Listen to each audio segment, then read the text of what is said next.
ঘোষণা দাও, গাধার শত শত গাধা জবাই করেছে, রান্না হয়ে গেছে, এখন খাওয়া শুরু হবে। সেন্ট বের হয়েছে গোস্তের, বুঝেননি? সেন্ট কখন বের হয়? খাওয়ার কাছে। গরুর গোস্ত রান্না করা যখন শুরু হয়, কষানি যখন হয়ে যায়, সেই সেন্ট বের হয়। অনেকেই রান্না করতে করতে 5 কেজি খেয়ে নেয়।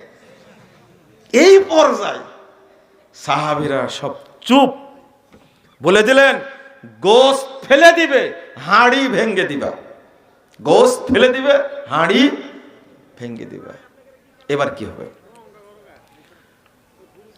রাসূল সাল্লাল্লাহু আলাইহি ওয়াসাল্লামের কাছে এসে আপনারা কি করতেন? আপনারা একটা কাজ করতেন, যে এই যুগে হলে আবু বকর রাদিয়াল্লাহু আনহুকে আহ্বায়ক করে 5 সদস্যের টিম পাঠায় বলতেন যে অন্তত আজকে খাওয়ার অনুমতি নিয়ে আসেন, তাই না?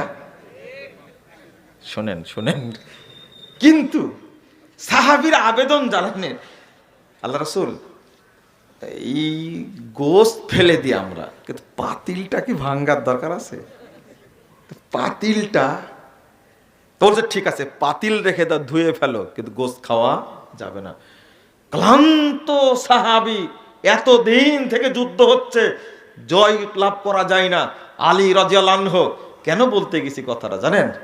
এই যুবক আলী রাদিয়াল্লাহু আনহুকে বললেন আজকে একটা মানুষকে আমি তরবারি পতাকা হাতে তুলে দেব, তার মাধ্যমে বিজয় লাভ করবে।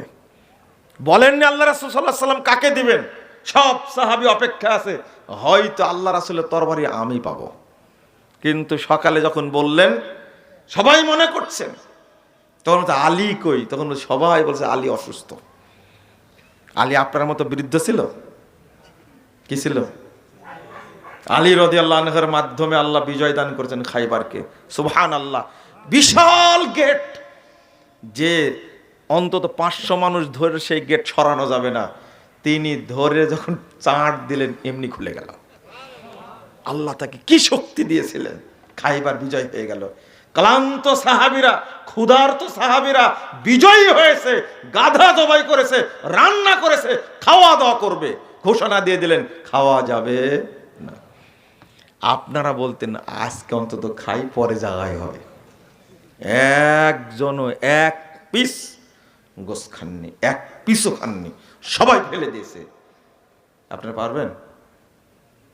পারবেন? বলেন পারবেন? বিড়ি ছাড়তে পারেন না, আপনি গোস ছাড়বেন? এই যে রাগ করেন আপনারা, বললাম সাধারণ একটা 2 টাকার বিড়ি 1 টাকায় 10টা পাওয়া যেত আমার সময় দেখছি, এখন কয়টা পাওয়া যায় তা জানি না। এইরকম একটা মুতা চাটেন, নির্লজ্জ বেহায়া, এটাই ছাড়তে পারেন না আপনি, আর গোস ছাড়বেন আপনি? চুরি করে খাবেন, চুরি করে খাবেন। নবী বলেছে বলেছে, তাতে কি হয়েছে? আমরা খায়া বাঁচি আগে। কিন্তু এটাই হলো পরীক্ষা। আল্লাহ তো পরীক্ষা নিয়েছেন। আগে বলতে পারতেন না? আল্লাহ রাসূলকে বলতে পারতেন না? তা আপনি জবাই করার আগে বলবেন, বলতে পারতেন না? যখন খাবে তখনই যে নাজিল হয়েছে, আল্লাহ রাসূল আগে বলবেন কি করে? এটা হলো পরীক্ষা। আলী রাদিয়াল্লাহু আনহুর মাধ্যমে খাইবার বিজয়ী হয়েছে। দীর্ঘদিন যুদ্ধের পরে ওই তরুণ সাহাবীর বরকতে আল্লাহ রাব্বুল আলামিন বিজয় দান করেছেন। আপনার কি ঈর্ষা হয় না? একটু হয় না?